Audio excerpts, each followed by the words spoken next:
નમસ્કાર, આપ જોઈ રહ્યા છો નેશન પ્લસ ન્યૂઝ. હું છું આપની સાથે હિરલ પંડ્યા. આણંદ જિલ્લા પંચાયતના પ્રમુખ પદની ચૂંટણીમાં કાનૂની લડાઈ અને ભારે રાજકીય ડ્રામા બાદ આખરે ભારતીય જનતા પાર્ટીના મયુરી પટેલ પ્રમુખ તરીકે ચૂંટાઈ આવ્યા છે. ગઈકાલે જે પંચાયત કોંગ્રેસના હાથમાં જતી દેખાતી હતી, ત્યાં ભાજપે રાતોરાત હાઈકોર્ટના દરવાજા ખખડાવીને બાજી પલટી નાખી છે.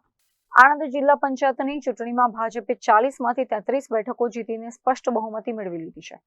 જોકે રોસ્ટર મુજબ આ વખતે પ્રમુખ પદ અનુસૂચિત આદિજાતિની મહિલા માટે અનામત હતું, જેના માટે ભાજપ તરફથી સારસા બેઠકના વિજેતા ઉમેદવાર મયુરી પટેલે ફોર્મ ભર્યું હતું અને પોતાનું મહારાષ્ટ્રનું આદિજાતિનું પ્રમાણપત્ર રજૂ કર્યું હતું. ગઈકાલે ચૂંટણી અધિકારી તરીકે જિલ્લા વિકાસ અધિકારીએ આ પ્રમાણપત્રને અમાન્ય રાખતા મયુરીબેનનું ફોર્મ રદ થયું હતું, જેને પગલે કોંગ્રેસના ગૌરી તડવી બિનહરીફ પ્રમુખ બનવાનું ચિત્ર સ્પષ્ટ થતા કોંગ્રેસ છાવણીમાં ખુશીનો માહોલ છવાયો હતો. પરંતુ ભાજપે આંચકો પચાવીને તાત્કાલિક ગુજરાત હાઈકોર્ટમાં સ્પેશિયલ લીવ પિટિશન દાખલ કરી હતી.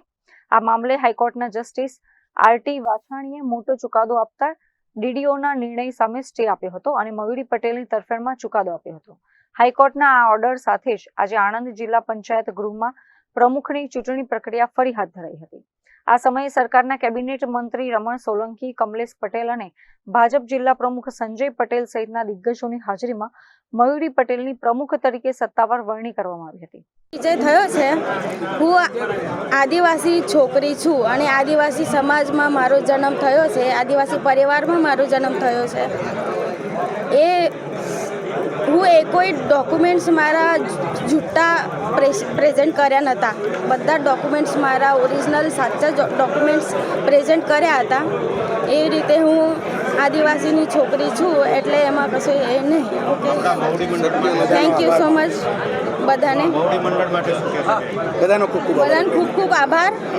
બીજી તરફ કોંગ્રેસે આ આખી પ્રક્રિયા સામે લાલઘૂમ થઈને વિરોધ પ્રદર્શન કર્યું હતું. કોંગ્રેસના સભ્યોએ લોકશાહી અને સંવિધાનનું અપમાન થયાના આકરા નારા લગાવીને ગૃહ ગજવ્યું હતું.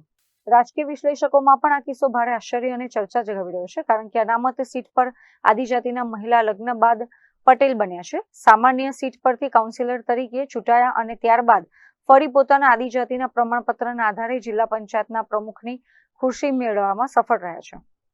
આજ રોજ આણંદ જિલ્લા પંચાયતની પ્રમુખ અને ઉપપ્રમુખની ચૂંટણીની અંદર અમારા ભારતીય જનતા પાર્ટીના ઉમેદવાર મયુરીબેન નિકિતભાઈ પટેલ અને ઉપપ્રમુખ તરીકે જીલુભા પરબતસિંહ સિંધા બંનેનો ભવ્ય વિજય થયો છે. હું મારા બંને ઉમેદવારોને હૃદયપૂર્વક ખૂબ ખૂબ ખૂબ ખૂબ શુભકામનાઓ પાઠવું છું. જ્યારે જિલ્લા પંચાયતની ચૂંટણીમાં 40માંથી 33 સીટો ભારતીય જનતા પાર્ટીના ઉમેદવારો વિજયી થયા છે, ત્યારે હું આણંદ જિલ્લાના મારા તમામ મતદારોનો પણ હૃદયપૂર્વક આભાર માનું છું.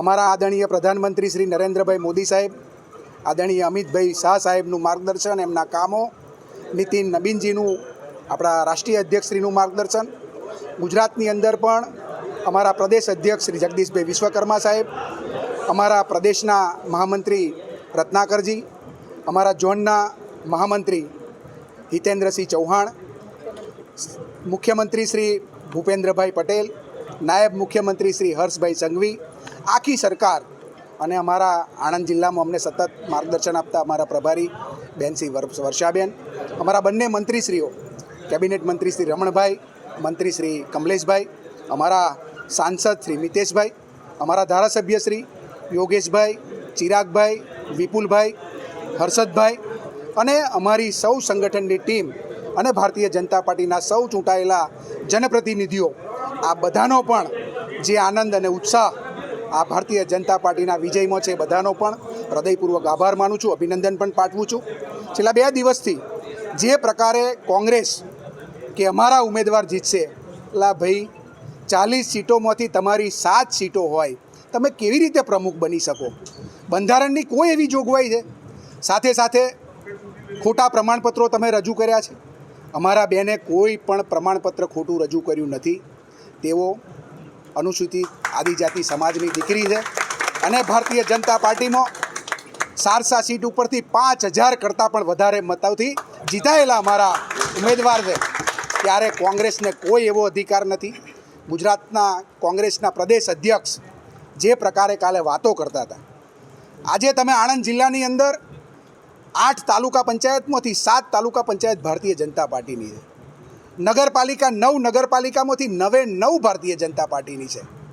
જિલ્લા પંચાયત 40માંથી 33 સીટો છે. હમણાં જ આણંદ કરમસદ મહાનગર એમાં પણ ભારતીય જનતા પાર્ટીનો જલવંત વિજય થયો છે. સાથે સાથે આ સામાન્ય ચૂંટણીઓની સાથે અમારી ઉમરેઠની પણ ચૂંટણી હતી.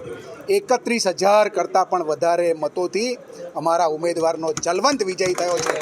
આખી જિલ્લાની પ્રજા ભારતીય જનતા પાર્ટીની સાથે છે. તમારી પાસે જે તમે પ્રમુખ પદ લેવા નીકળ્યા હતા, કોંગ્રેસના પ્રદેશ અધ્યક્ષના તાલુકામાં ફક્ત 1 સીટ કોંગ્રેસને મળેલી છે અને છતાં પણ પાછલા બાણેથી ઘૂસવા માટેનો જે એમણે પ્રયત્ન કર્યો છે એ ખરેખર ખૂબ નિંદનીય છે. કારણ કે લોકશાહીની અંદર બહુમતી હોવી એ ખૂબ જરૂરી છે. કાયદાના આટી ઘૂંટી કરીને ખોટું બોલીને, પરંતુ મારે એમને વિનંતી પણ કરવી છે કે લોકોની વચ્ચે જાઓ, લોકોને મળો. આ વિજયની અંદર મારા ભારતીય જનતા પાર્ટીના કાર્યકર્તાઓનો પરસેવો છે, મારા કાર્યકર્તાઓનો પરસેવાની સુગંધ એની અંદર છે અને એના કારણે અમારા વિજયમાં અમારો ભારતીય જનતા પાર્ટીનો એકે એક કાર્યકર્તા આનંદ અનુભવે છે, ગૌરવ અનુભવે છે. કેમેરામેન દિનેશ પટેલ સાથે Hiren Shah, nation plus news, Anand. સમાચારોના સતત અપડેટ મેળવવા માટે અમારી નેશન પ્લસ ન્યૂઝની યુટ્યુબ ચેનલને સબસ્ક્રાઇબ કરો, બેલ આઇકન દબાવો અને જોડાયેલા રહો ફેસબુક, ઇન્સ્ટાગ્રામ અને ટ્વિટર પર.